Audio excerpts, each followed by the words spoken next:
tukwaniriza mu program ey'ensonga Lugonvu's Show.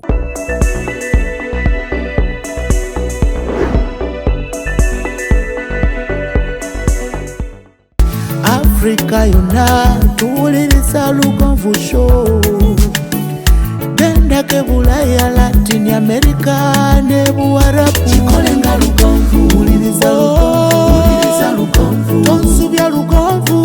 Mwana wa mama, mwana wa tata. Mwana Lugonvu, muwulire alina ensonga. Lugonvu shonge chikolenga Lugonvu. Wuliriza Lugonvu yeka. Walabya Lugonvu. Mwana wa mama, mwana wa tata. Lugonvu, muwulire alina ensonga. Obuntu bwange nabuleseeyo. Bagiyita ki? Abnormal vaginal bleeding. Abnormal vaginal bleeding. Between when the vagina is bleeding abnormally. Because bakiwandiika batya wano? kugamba abnormal vaginal bleeding.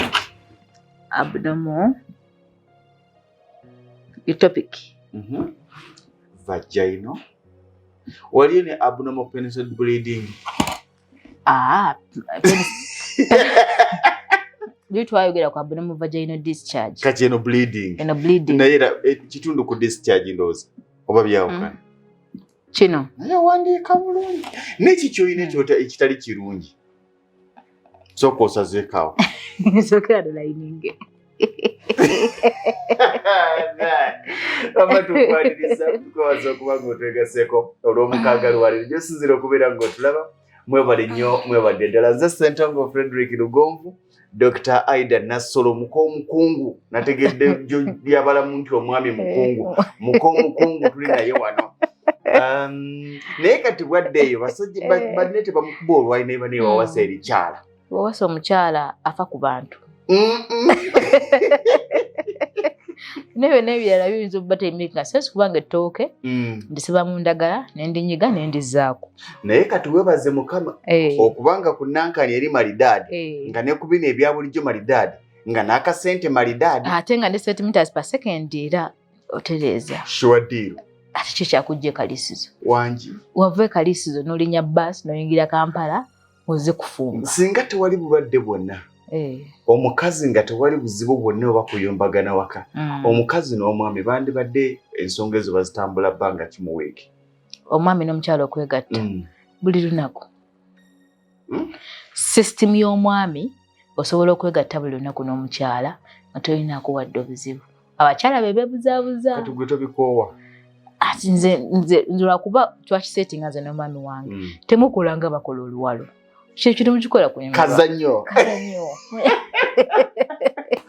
Teba tunabuuza ku bantu. Bannange kikulu twatandikiddewo balayi baffe bayongere okubeeramu n'okwongera okunyumirwa. Tubaaniriza nnyo ku Lugonvu Show.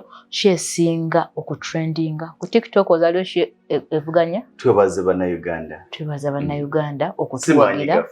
Maanyi ga Katonda. Maanyi ga Katonda. Tubeebaza era okubeerako n'okutwagala n'okwagala okwongera okuyiga. Oli n'agamba ze sijja vvaako ku eno show. Kuba wakasuulayo ng'alaba.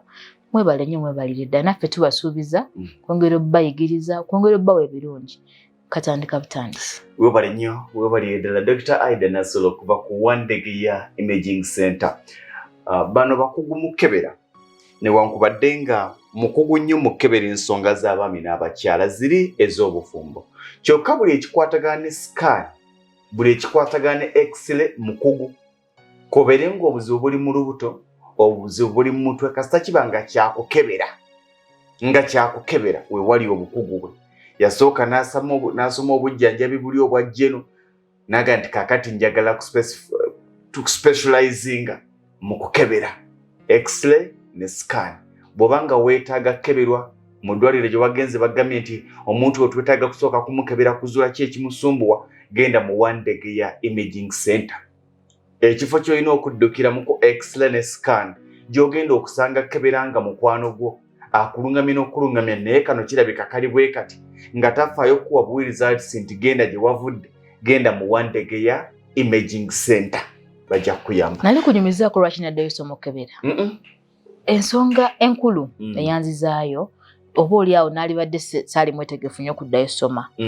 Abalwadde bangi nnyo batawanyizibwa nnyo awo. Omusawo n'omubulira naye musawo ntambula eddakiika emu nti kirabika obuzibu buli wano. Naye ate nengenda okweraba omuntu omujjanjaba oba alina pain n'akunnyonnyola ogenda okulaba omwadde empeke n'akomawo naye musawo bwe wansijanjaba era bwendi mugamba sooka ogende eri bakukebere n'akomyawo report n'ogoberera oli be yakoze eki be yakebedde. Oluusi naye muntu eyinza obba alina waasobezza n'ojjanjaba omuntu tatereera. Ngamba naye omugezi genda weesomere okebere ekintu kyennyini okiraba kino kizimba because omuntu omutaasa omuntu oyinza okulaba ekizimba omuntu oyinza okulaba testicular torsion. Tugeze ozze mu ddwaliro ensigo ekuluma the testicle bw'eba ekuluma either olina otitis yalwadde yafunye inflammation olina testicular torsion. Kati omuntu alina otitis omuntu alina torsion bw'omugamba nti just ka infection ng'ate ensigo yeetuzze afa. Torsion is an emergency eretta kati olaba w'oviriddeko okufa. So wano omuntu osooka n'okebera n'omanya nti eno si otitis kino eno testicular torsion era dduka mangu bakulongoose ensigo eyo esobole okuddamu okukola.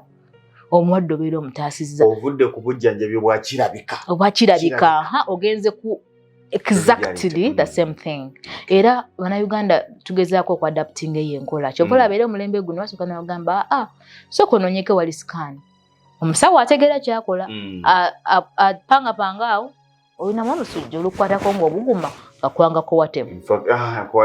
Naye ng'omusawo ategeera gamba bakugyeko akasaayi tulaba oba mulimu malaria parasites oba olinamu typhoid oba olinamu brucella ne conclusive results nti olina malaria n'omiirako watemu obonerawo mu nnaku ezi. Naye ng'omaze okukonfaminga nga toli mu guesswork. Leero tugenda kusoma ku ogiyise abnormal vaginal bleeding. Naye nga tunatunulira abnormal vaginal bleeding mbadde nja kusaba ompandiikire wano ekigambo normal vaginal bleeding. Normal vaginal bleeding. Mpandike bulungi. Oli wandiiseko bubi. Normal vaginal bleeding. Normal vaginal bleeding yalibadde menstruation. Kati lwaki nkubuuzizza kino sooka otuwe kino bw'onaatuwa kino tugende ku abnormal tulabe nti gwe bw'oba toyita mu mbeera eno kitegeeza oyina bino naye oyinza okuba nga toyita mu mbeera eno bwe tunaagenda ku abnormal bye tunaayogerako mwogwa bw'oba ng'eno toliyo n'eno teriiyo kitegeeza ojja kwangu okwekyekinga. Normal vaginal bleeding yandibadde tumidde abaami abalabi ba Lugonvuzi Show abeerako kuno ng'agoberera n'agamba mukyala we genda nze nabasomye nga ngoberera aba akwagala nno omwami aga nti genda bakujjanjaba aba akyakwagala. Normal vaginal bleeding gye tuyita menstrual cycle. Menstrual period. Menstrual period definition yaakyo is normal blood flow y'omukyala usually emala ennaku 2 3 4 oba 5. Omuntu yenna asukka wano there is a problem. Omuntu agenda mu nsonga n'ogendamu olwaliro nekiggwa ku olwo olina ekikyamu n'ogendamu olunaku lumu bwe there is a problem. Omuntu agenda mu nsonga ennaku 6 7 8 9 there is a problem. Omuntu agenda mu nsonga ennaku 5 ali okay. Ali normal. Ow'ennaku 4 ali okay. Ow'e3 ali okay. Ow'e2 ali okay okusinziira bamuleka hormonal problem naye yaba waddeko tetumuteeka mu bali abnormal. Era bw'ogendamu olwaleero n'ojjuza n'enkera n'ojjuza tuyinza ogiyita period. Naye bw'obleeding olunaku olwaleero lumu bwe luti ne lusirika there is always a problem. Normal menstruation period takes in between 2 to 5 days. Yes, bw'ogendamu ennaku 2 n'ogendamu ennaku 3 4 5 oba tewali buzibu. Kasita oyingira oba 6 7 8 mulimu n'amalamu weeks 2. That is abnormal vaginal bleeding. Eno kati eno eri normal. Yes. Kiva ku ky'omukyala ogenda mu period. Kano ka system nakibagamba luli. Ka system kano wekakuba system yaffe etambula ku kye tuyita hormones. Hormones zino zikolagana wamu n'abaana. Hormones ziva ku katundu tukata pituitary gland. pituitary gland eri mu brain. Hormones wezitambulirawo bwongo. Kati obwongo obuta hormones, kati oba ogenda mu period, boba omuntu omukyala waba alwala, that is tuwane increased levels of progesterone hormone. Omukyala ezekikyala hormone yo bagiyita progesterone. Kati progesterone yo bwetuuka nabaana netambulira mu phases. Bw'oba oli mu period, progesterone yabeera active. Progesterone yayambako okuba omukyala ng'akoze eki nga alwadde. Bw'amala okulwala ng'agenda kye tuyita early proliferative phase. Nabaana eno tulemesa okuzaala kubanga tulina progesterone okuba nti abaami tebagenda mu nsonga. Abaami balina testosterone hormone. Testosterone hormone. Nze wagamba nti waliwo n'abakyala abazirina ennyingi, abakyala balina ebirevu. Oli otya gwe? Era gyebaliko nze ndi wano oli eyo naye ng'ekimawula nti mukyala mabeere naye nga nentambula. Era omwami alina amabeere aba ne hormones z'abakyala. Omusanga alina progesterone, alina follicle stimulating hormone. Liba lyabulako kati ni okugenda mu nsonga. Abigula ebbina. Abigula ebbina. Yes. Alina amabeere. Yeewoomereza. Muvamu n'amata. Ng'alina ne prolactin hormone. Wangi bw'aba atambula agiramu kano. Omusanga nnyo ng'anyumya n'abakazi n'atandika kyokka gwe. No. Mukama bisaasi. It is an abnormality. Mulimu ababyekoza. Bane bantama. Ayinza okuba ayagala kubeera mukyala. Mulimu ababyekoza. Olabira bisiyaga. Abanyigira. So kati owa hormones mwinaako obuzibu. Yes. Naye waliwo ageekoza. Kati bw'ogenda mu period olunaku olusooka olwokubiri olwokusatu progesterone neekola. Olumala okukola nga hormone gye tuyita follicle stimulating hormone tugiyita FSH. Follicle stimulating hormone. Eno ye follicle magi. Stimulating ezimbulukusa amagi. Kati ekitegeeza oba olwala wano ng'omaliriza. Hormone ezimbulukusa amagi. Yes, follicle stimulating hormone. Mu lulimi olwangu. Oramanya already bagamba there's FSH and LH, then progesterone. Kyetukwagalira. Wasoma nnyo naye teweegeziwa sana abantu. Omanyi. N'omubuuza bino tujja bitegeera.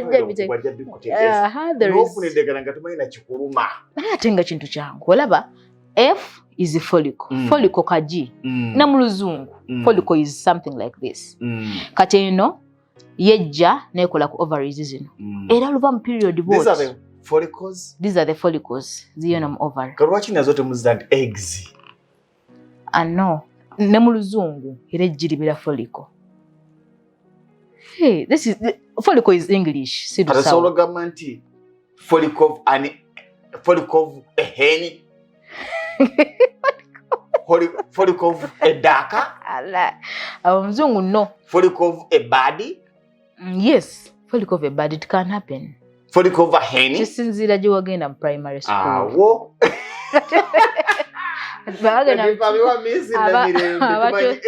Abakyosimba onaanya. Egi. Katukomewo.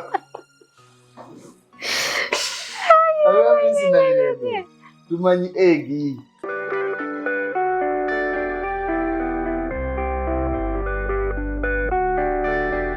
Tukwaniriza oluganda ali eyo. Amannya agange nze musawo Aida Nassolo, omusawo omukugu eyakuguka mu kukebera, that is imaging specialist, imaging okukebera mu bifaananyi mu scan ne mu x-ray.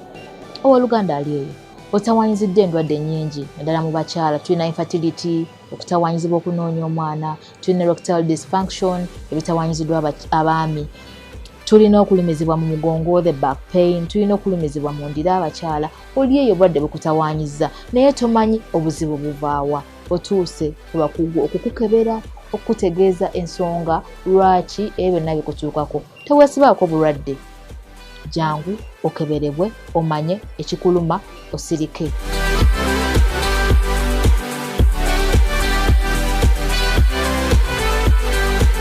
Lwengo General Hardware abasangibwa e Katende na Mutamala ku lw'e Masaka kilomita 3 zokka okuva mu tawuni y'e Katende ku Kidde Nakawuka. Ate nga balina enteekateeka ennungi kuba mufuna mpola oggulawo account n'osasula mpola ebintu byo ogenda okumaliriza ng'ebintu byo bifuna omulundi gumu. Osobola okubafuna ku ssimu 0700 636 oba 0760 585 228. Lwengo General Hardware ku lw'ebizimbisibwa eby'omulembe.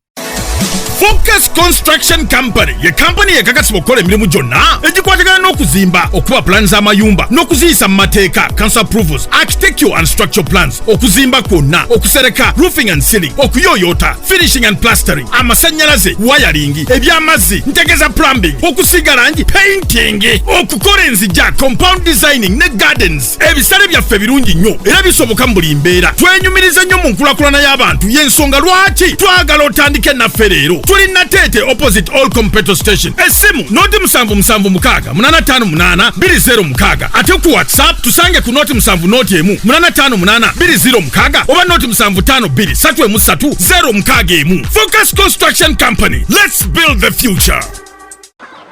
Gw'omulunzi obadde olunda enkoko nga tokola magoba, ekyama kiri mu kulunda nkoko nganda. Ke kaseera weekwate Balubwama Local Agro Enterprises Limited bakutuuseeko enkoko ennansi ku lw'obulunzi obuzza amagoba. Balina obukoko obw'olunaku olumu n'obwo obuwezezza omwezi ogumu. Bano bakusomesa ku ngeri gy'oyinza okuliisa n'okulabiriramu enkoko zo, okuzinoonyeza akatale ku mitendera egy'enjawulo, era nga kuno bagattako n'okusimbira emmwanyi ssaako n'olusuku olw'omulembe. Olwo ne bakukwasa ennimiro yeewedde gwe n'otandika makungula. Bakwasa ekifo kyo kati bakiteeka ku mutendera ogwo oguzza amagoba nga bakusimbirako emmwanyi, ebitooke wamu n'okulundira enkoko. Weefunira obugagga obw'ensibo. Basangibwa Kawuko mu tawuni esembayo mu disitulikiti ey'e Wakiso, oba kuba ku noti 755 389 165 ne noti 779 885 955. Be Balubwama Local Agro Enterprises Limited. Limenga bwe tulunda ku mutendera ogukola amagoba. Badde nkubuuza mulumba. Nsobola okugenda mu supermarket. Manyi otuvumye oba otulengeza fabeeri wa myesi na mirembe. Kyosimboonanya. Chance see you. Chamira umeya. This is the Church of Uganda. Otuvumye nti tugayita eggs. Naye bana ba academy, Hillview Academy. Kampala Academy. Yes, abagayita follicles. Yes. Nsobola okugenda mu supermarket nengamba how are you? Go to supermarket, how are you? Get me a follicle. Give me 4 follicles. Nafune client nangamba. Yes, Mr. Good morning. I wanted you to scribble down the scan that you want me to do. I beg your pardon? Scribble down? Watch the number, write it down. What you think, man? I'm pandikira scan jogenda okunkola. Ne, can you please scribble for me the scan you're going to do?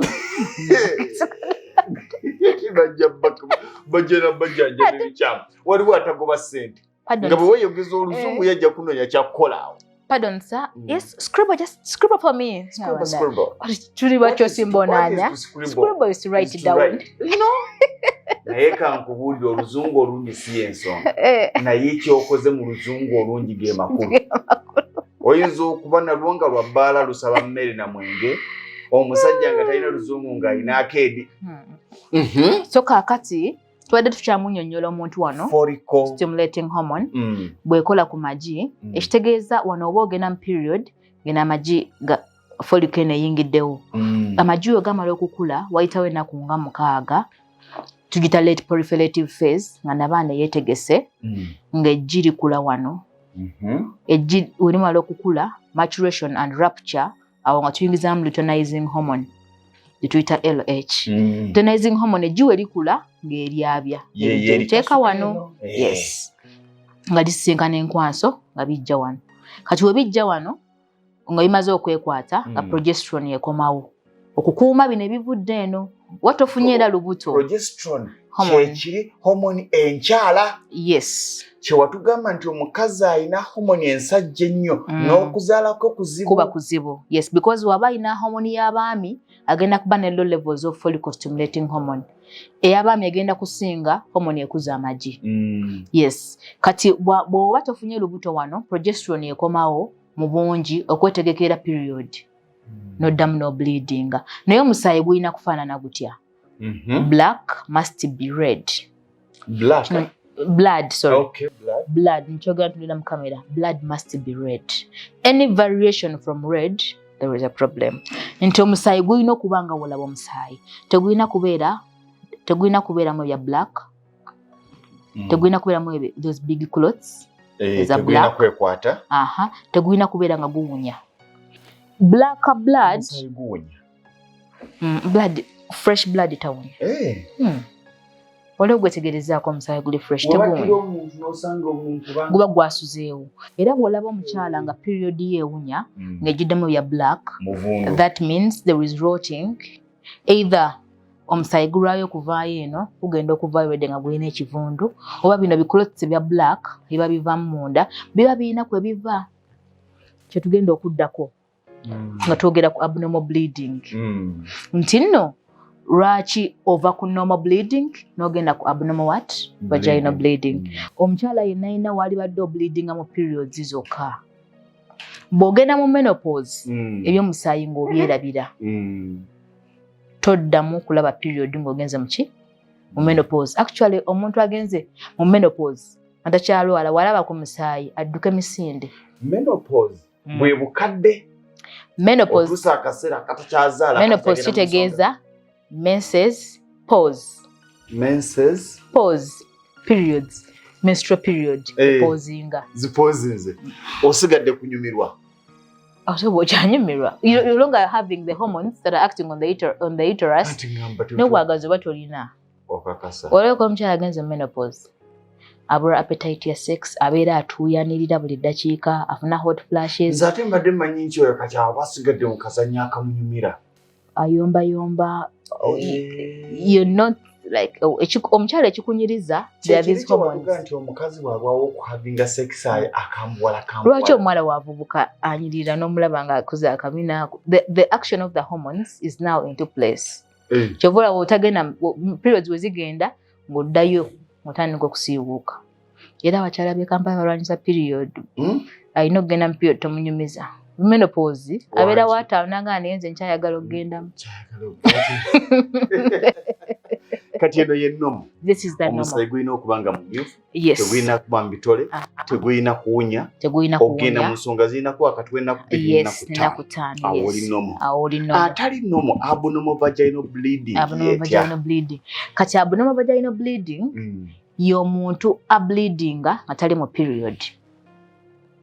Anti olowooza mba ntegedde ngenze mu nsonga zange. Bakyala bamanyi. Na bleeding ng'ennaku z'omwezi 2 ng'omwezi gutandika, naye leero 10 era bleeding ekomyewo. Be bagamba nti bleeding emirundi 2 mu mwezi. Tugendamu emirundi 2 mu ki? Tukaleke. Mu mwezi. Kaakati that is abnormal. Toyina kugenda mu myezi 2 mu ki? Mu period. Walina obbaayo ensonga. Causes tugenda okwogerako. Kati cause esooka mu bakyala. Causes lwaki onaavayo bleeding eyo etali nnomo, oba lwaki omusaayi gunajja nga gulimu ebitole, lwaki gunajja nga mulimu ebikyamu. Omuntu buli w'obeera nga periods ziwedde n'ofuna period oba n'olaba ku musaayi nga te periods wazivaamu, sooka odduke bakukebere. One of the commonest is cervical cancer. Kookolo wannabaana. Bw'obanga ogenda mu nsonga emirundi 2 mu mwezi, wandibanga olina akabonero ka kansa wannabaana. Yes, that is abnormal bleeding. Tulina abnormal spotting, ovaamu olusaayi. Nizo ngamba, periods navuddemu naye nakebedde ku nnika yange nga kuliko ki? Olusaayi. Ekitegeeza, this is the uterus. Guno gwe mumwa. Cervical is the cervix. Yene cervix. Kankuwe gundi endala wanungiina. Mark. Otusomese. Omanyi ebintu ebyo binyuma okutegeera. Kati cervical cancer kitegeeza cervix omumwa gwa nnabaana. Cancer is abnormal growth of cells. Nti nno cancer wano abnormal outgrowth ojja n'omera obuzimba wano bwe bati ku mumwa. Kati omumwa gwa nabaana wano oyinza okulaba nga buno bucells obuzze busuulayo tusaayi. Olumu ogenda kwegatta n'omwami wo mugenda okuva mu kikolwa ng'essuuka egenzeeko akatonde nga zigenzeeko akadrop k'omusaayi. Ekitegeeza omwami yazze n'ayingira wano. Mwami bw'ayingira wano agenda buno abnormal growth buno bwabukoonako nga omusaayi gukola ki nga gujja. Kyembuuza ono muntu n'ono muntu ono bw'aba ng'ayina wano kansa ono najja n'amwekulukunya ako tafuna kansa. Cancer isn't sexually transmitted. Anti kati mbadde ntidde wano nga waliwo kansa ate ono ayingiza entwe olaba naye bw'aba ate okibuuzizza by the kituufu omuntu osobola afuna kansa nga yoga era omukyala waba alina this mass bw'oba omuntu alina kansa ku scan ogenda okulaba there is an ill-defined eco-complex solid mass predominantly solid. Wabaawo ekizimba ekyo ekibuzaabuza but predominantly solid ng'oba okinnyonnyola features are suggestive of malignancy. Kansa sikiwandiika. Mukiyita malignant mass yeeyo malignant eyo tegenda. Kati oli alengera malignant naye nga kansa. Yes. Kubanga kansa kati wano ku scan eweera olaba ekizimba nga kiri eno ku mumwa.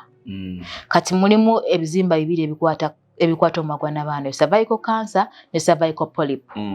Kati gwakebeera ogenda kwawula nti onalinawo ka polyp. Ka polyp nako kaba kakula bwe kati. Naye era okawulira ku scan nti eno polyp kano ka cancer. Ka cancer kalina engeri gye kaba kaleeseemu kayinza obbanga bwe kati. Kakalinamu ebintu ntumu. Ogamba there is a ill-defined, very well-defined, kino ekizimba kino kyeraliikiriza. Usually abantu ababeera ne bleeding eyo naye nga tamanyi when to seek medical attention. Naye gwe omukyala yabadde yakabonero buli wolaba ka period nga toli mu nnaku zo ez'okufunamu olubuto ez'okulwala manya waliwo ekikyamu. Kati obuwuka buno omumwa gwa cervical cancer is caused by a virus called human papilloma virus. Kana akawuka kava ku baami. Omwami asobola okutwaza atali mutayirire. Atali mutayirire kyekiriba ekiri ku penis kitereka kana akawuka katuyita human papilloma virus n'akayingiza mu mukyala wano. Kati bwe kayingira kana akawuka kagenda okuseducinga the abnormal growth. Ekitegeeza abakazi abawoleza babbaaba batali batayirire beddeko balina ekikyamu atuuse okukulwaza because ekyo kiriba kitereka nnyo the human papilloma virus. Sisi bantu waliwo omukyala akiwagira sinnamuwulira era abakyala agambirawo omwami because eno human papilloma virus omwami wagikuteekamu ogenda okulaba ng'ofuna ensundo. Akumumwawo ku vagina wonna wonna ng'ojjuza ensundo oba oyinza okufunayo ensundo oba okyali ebintu omukyala anti ensundo zisobola okumera wano ku pubic area. Ensundo esobola okujja n'ekwata wano ku kinyi. Era omukyala yajja ngenda okukebera nga ndaba alina ensundo zonna zikutte bwe ziti nga zimulemesa n'okufuna olubuto zaaziba lina ekkubo lyonna lyonna ensundo zigenze zimera. Kati ate namusaasirako kimu nti oba olina ezo ensundo nga nnyingi eyinza ovaamu kansa because you have that ka virus ka human papilloma. Ate lwaki omusajja no abaali ku ebyo oyinza n'okuba omusajja ayinza okulaba wano ensundo awo tuveewo awo tugane wawedde wawedde ekimu ku byo kansa ebyo byensundo tugenda ku kirala. So kati mbabbirako what could be one of the causes. Omuntu tojja kuba na kansa naye omugenda kumanya ng'omaze kukebera naye nga the earlier the better. Ekintu ekirala ekireetawo abnormal vaginal bleeding tuyina gye tuyita Nabothian cysts. Kutte bulungi Nabothian cysts. Nabothian cyst bakiwandiika watakimanyi wandika CYST. Kati Nabothian kati mbuuza nga sinuddeeyo spelling Nabothian is NABOTHIAN. THIAN. Nabothian. Cyst it's CYST. Nasema saga nawe. Ugamba. Adanga. Badanga. Nabothian cyst chechi. Nabothian nga wetulabi wano mu magwa n'abaana. Kaakati kizimba kyo kijja ne kikwata wano mu magwa n'abaana. Tugiyita a round, well-defined, thin-walled anechoic cystic mass in the cervix. Werabe eyo ngiwandiise lwaki Nabothian ereetawo ka bleeding ako. Actually Nabothian cyst agenda ba ne abnormal discharge. Ajja kuba afulumya discharge ng'eva mu brown. Jukira brown kitegeeza amazzi ag'obukyala geegaseemu n'olusaayisaayi. Eno kulaba nnikayo. Nika eva mu brown. Ate watoli mu nsonga discharge tulina kufuna either white, bino brown, dark red, osimanya ate yellow nnyo. There is a problem. Akyala twasomesako ku normal vaginal discharge nga bw'erina okubeera. Yes. Kati buli w'olaba nikayo ngefunye that brownish discharge. Banga brownish tuba tugenda mu red. Ate ova mu red tugenda mu black. Mukyala agamba bulungi nze nvayo ebintu bya black. That is rotting. Actually bya black eba tebikyawunyo. Wawa wavunda n'oyisa nawo. Kubanga omukyala but that is the truth. Ate abakyala babonaabona nnyo n'endwadde bw'asaba omwami ez'eddwaliro. Omwami nanga nze sinnafuna. Bwe nnaafuna ojja kgenda. Ye bw'alya. Olugira ng'ewuwo takyalya ng'agenda oyo akyali mulwadde oyo ate sinnafuna ssente. Ng'ali ewalala. But ono avunda. This Nabothian cyst keeps on swelling. Ng'egenda ng'ebika mu magwa n'abaana. Egenda yeyongerako okuzimba. Oba okyagenda mu nsonga. Tosobola kufuna mwana wano ate mu nsonga kati n'ensonga yo tojja kugenda mu nsonga olunaku lumu. Blood egenda gezaako okuwagaanya okufuluma because omusaayi guyita mu magwa n'abaana the cervix. Kati buli kaseera bubeere nga bujjayo butono. Eri gwavuddeyo. Naye bwe guyita gujja katono. Era ogenda kulaba omukyala ng'ayina pain. Kitwayita dysmenorrhea ng'agenda mu periods nga pain y'amaanyi nnyo ekigenze wala. Kati ekyo era omuntu alina bino ebizibu ojja kulaba nga y'omuntu akyasinze okufuna pain ng'agenda mu periods. Be bantu bamu batawanyizibwa okuzaala. Naye kati ekibayita mu ddwaliro aba anoonya mwana naye yeerabidde nti nno alina abnormal bleeding. Kati ekirala twajogeddeko cervical polyp. Kano ka polyp kangu nnyo bakajjamu tis a minor surgery. Tis minor ko kaba kazimbe tekabaamu cancer. Kaka cancer we kabaamu they remove the uterus. Period. N'abaana bagijjamu. Period. Kasita ofuna cancer wa n'abaana. N'abaana bagijjamu. Kisinziira ku stage. There is stage 1, stage 2, stage 3, stage 4. Kati stage okusinziira ku kukebera kwokebedde. If it is still early, they cut off the cervix. Bwekiba late n'abaana bagijjamu. Waba yatambula gwe mu magwa n'abaana. Kati bwe bajjako mu magwa n'abaana n'enjisigaza eba ekyannyamba ki? Eba esobola okuyamba because wali batuggawo. Cervix omugaso gwayo just kukkiriza period kuyitawo n'okukkiriza enkwanso okuyingira mu n'abaana. Gwe bajjeko omumwa asigala akyasobola okuzaala. Gwe bajjeko mu magwa n'abaana bakuba batono. Kati ekintu ekirala ekiyinza okuleeta abnormal vaginal bleeding, uterine fibroids. Ebizimba. Uterine fibroids ziyita zitya abnormal vaginal bleeding. Nti nno eno y'abaana yaffe. Twagamba ebizimba tulina subserosal ebizimba wano, tulina intramural kijja ne kyetimba mukana akabubi akayiika wano. Ekizimba nga kiri wano. Ekitegeeza buli kizimba ekikoona ku endometrium. Akabubi kannabaana ng'eyiwa. Yerowooza ki? Actually oba otudde bw'otyo olina okuyimira ng'olaba omusaayi. Kabonero kabi nnyo omukyala ali eyo. Odduka buddusi misinde mu ddwaliro nga si kuwa ddagala stopping bleeding but kunoonyereza lwaki bleeding yeekoze eki? Ezze. Kati waliwo ekizimba cervical fibroid. Nti omwami olujja n'ayingira wano ekizimba n'akikoonako ogenda omukyala agamba bwe neegatta na mama tugenda okumaliriza nga waliyo omusaayi.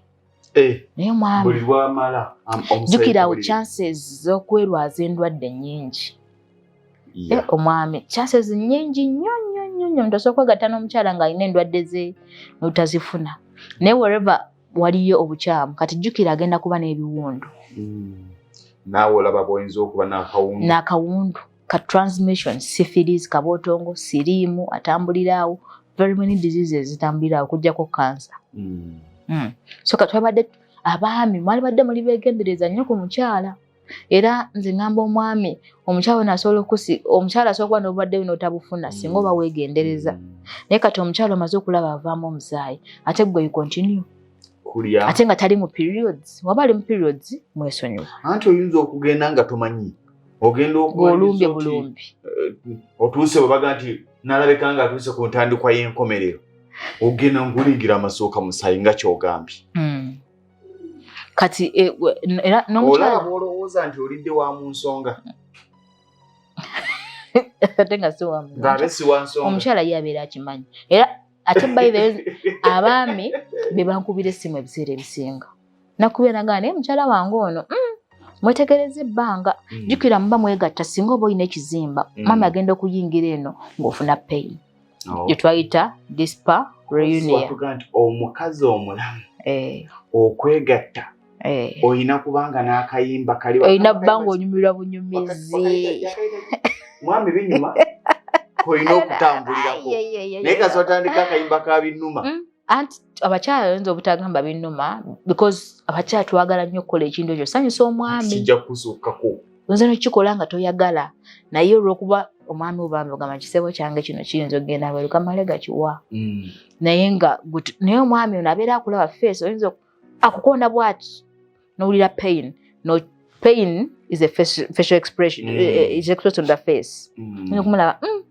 ogamba nanyumirwa ki kyogenda okulaba era bw'olumba bano ba 30 centimeters per second ogenda okulaba yekyusa omukyala alumba aleete nga gwofa pain kati olugira olunava mu pain ng'ofuna bleeding aye nagasajja gyegali obikola ebyo bw'ofunya feesi ye nga kimuli mu bwongo mbadde nkase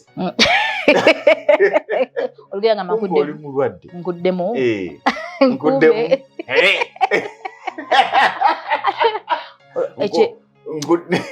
omusajja ogaininga nnyo obubonero ng'oli mu kitanda buli musajja walemererwa okutuukiriza ng'alina omukyala omusajja yennyini awulira talina kyakoze naffe abakyala buli wolemererwa okulaba ng'omwami wo olinga atamusanyusizza there is a way you lose confidence nga gwe omukyala nga mwami we naayenda lwakuba sirina mazzi kati ng'olyoka weefaako mukwano naye ngo bino ebizimba byennyini bizibikira obutuli obuvaamu amazzi because amazzi gava mu Bartholin glands wano kati ebizimba bino ebinajja ogenda kulaba n'obutuli buno ate n'amazzi gennyini gajja vaayo nga galimu omusaayi n'ekirala ekyo bleeding the Bartholin abscess ekizimba ekibamu amasira kijja ne kizimba mu buno obutuli obuleeta amazzi gagenda okufuluma nga gavaamu ekivundu nga gavaamu olusaayisaayi still kubanga abscess kiba kintu ekirimu amasira kati wano lwakikebera mugambe ono alina Bartholin abscess yiino wano mwena gijja mu masira oba kuba ddagala erikaza amasira ensonga endala nga tumaliriza akadde amangu ago tujja gyongerezaako ekyali mpanvu bikyali bingi kyogamba biggwayo tuweeyonga bbiri mbaweeyonga bbiri tulina cervicitis inflammation of the cervix obuuka cervicitis wamu ne endometritis omumwa gwa nnabaana okuba nga obuuka bwe tuyita infection buguyingiridde endometrium ke kabubi naku zino tokyali mwangu tokyali mwangu endometrium ke kabubi jjukira obuuka bwe butuukawo ne buli omumwa kugenda kuba waliwo ebiwundu so discharge ekufuluma mu omukyala egenda kubeera mulimu omusaayi ate nekana akabubi kannabaana gye kakoma okubeera nga kaliibwa jjukira amazzi eno akabubi kannabaana kalina amazzi agamu kegata kati ogenda okulaba nga nago galimu ki omusaayi ogenda okulaba period navuddemu naye empala ebeerako omusaayi what could be the problem soka okebere what is happening mu system ye because eno system anti akuggyako musulo already you're bleeding and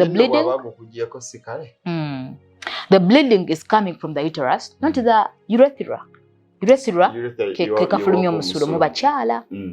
Mu baami bw'oba olina, because recently nafunye omwami nga alina hematospermia, kye twayogerako blood and semen. Tugenda nga bw'amala amazzi gajjiramu omusaayi.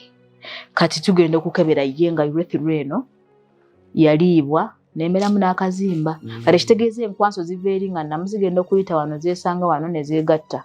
Ate nga ne prostate ye eri enlarged, bayita prostatitis. Kati nga ne semen eno agenda ovaayo already waliyo obuwuka n'atuuka wano already ng'alimu obukyamu. Kati wano mu diagnosis wano wava okwonoona. Buli wootakebera kiki kireese bleeding, toyina kyokoze. Ginaali badde nga gyensembeyo nga tetunnamaliriza. Bajja kubuuza ebibuuzo abalayi baffe. Yeah, in fact. Bw'obanga olabye program eddako, bw'obanga olabye bino oyinza oga nti nze mu sawo kye watugambye ekya normal vaginal bleeding sikirina.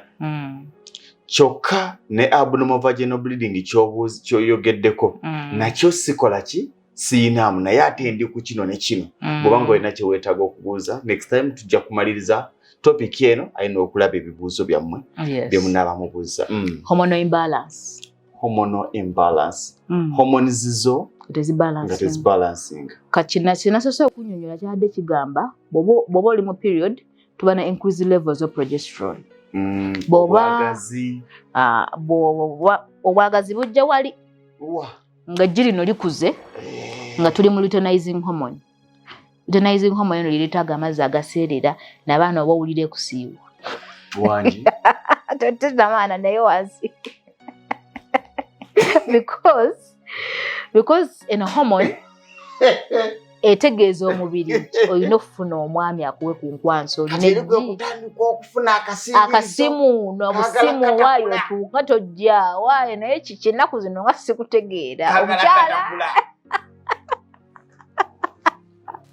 Abantu bawe namba zisimu awo tujja okutandikira toyongerako wadde ekigambo.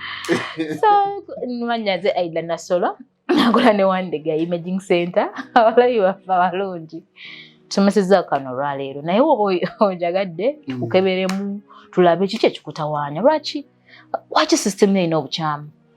Jangu ku Wandega Imaging Center otuuka ku bitaala busalamu gende ku stage wa parking ezidde ekamooca ojja kulaba ekipande Wandega Imaging Center awo mbeerawo naye gwe oguba essimu n'ogamba musawo nzijaawo oluusi bw'otuukaawo n'okuba ku namba zaffe ez'essimu Airtel eri 0 7 0 5 25 14 59 0705 25 14 59. MTN eri 0 7 8 M 95 97 38. Okay. 0 7 8 M 95 97 38. Abebweru banasonyiwa olumu obutakwata amasimu gaabwe saba kwetonda naye mbansaba bankubireko mu budde bw'ekawungezi ssaawa nga 12 paka okwemu kubanga wana emisana omuntu beera busy. Kanti bagambe Dr. Aida Nasolo atuwa service ali busy gemazi era agamba nti nze mukubidde lwaki tankute ali busy ate nze njagala nnyo okukolagana n'abantu abali busy kubanga kitegeeza nti bye bakola abantu babyagala n'olwekyo oli bwakuba kunyatta n'otakwata bakimanye nti oli busy alemerako addamu nankubirako naddala abebweru aba wanongezaako olumuwewe nfunamu ka time awo oba busy era buba bungi kubanga oba ku mulimu ng'okwasaganya ate egiwaka. Audio yange nagisindika ddayo audio yaganye osindika message after some time tuba tukuddamu n'oyambibwa omukwano. Webale nnyo siyinza kweyongerayo tujja kutandikirawo. Okusiibwa ebuziba muyinabo mukyogera mu lusawo. Okusiibwa otuuka ng'owulira osiibwa. Omukyala it's not medically termed. Okay. Naye signs of ovulation yazibagamba kusheddako. Ne abakasagazi nabo babeera basiibwa. Abakasagazi katugamba bakasagazi their hormones are hyperactive. Kugamba yabeera hormone ye chamufunye buli dakiika because abakyala bagava period batoyagala. Or increase levels of progesterone. Oba tulina nnyo bwagazi. Actually ne oba ogenda mu period you can system eri bayalinze omwana tazze so beera just like naye wano mu kaseera ako kennyonnyodde ako omukyala wakubiranga akase mu mutaase. Eyo yebadde program Lugonvu's Show. Africa yonna tuwuliriza Lugonvu Show. Genda ke Bulaya, Latin America ne Buwarabu. Chikolenga Lugonvu, wuliriza Lugonvu. Tonsubya Lugonvu. Mwana wa mama, mwana wa tata. Mwana gwe Lugonvu muwulire alina ensonga. Lugonvu Show ngezi